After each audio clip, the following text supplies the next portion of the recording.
Hello and welcome to Think Share. My name's Zach. I'm here to bring to what I've been thinking about, sharing about, talking about, listening to, reading about that doesn't belong in math class to make you the goodest version of yourself.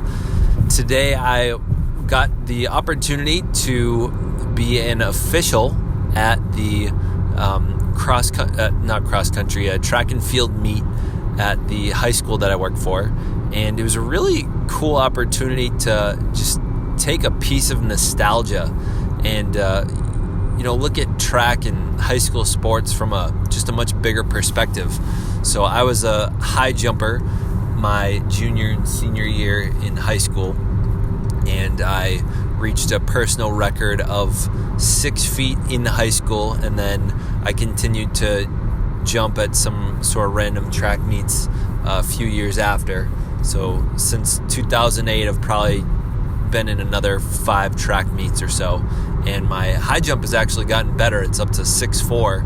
I broke in 2015, and one of the really fun parts that I had today was watching the younger athletes go about their progressions and go through their routines and watch them perform. And I think I've never enjoyed it quite as much, because I realized just by doing something, you get this opportunity to have an insight on all these little minor things that, maybe they've never seen before. And you get to see how confidence plays a huge game in terms of their performance. And you get to watch how the social aspect of them being around some of their peers, or people are watching or not watching. It's so interesting to notice how some people perform a little bit differently if you treat them a little bit differently. Like, I noticed one of the things that I was saying was, which I stopped, was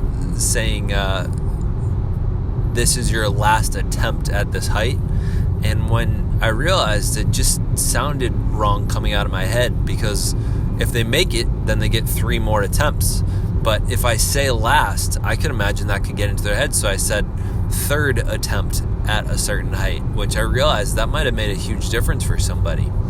So, I can't quite put my finger on what I really enjoyed about it so much, but I think getting to pass on the experience and start to evolve into the adult that I'd like to become, although I am described as a man-child from many people, many sources, but it took a lot of self-constraint to not go high jump myself as I was manning the high jump area. So that's all for today. Thank you for listening. Stay weird, humans.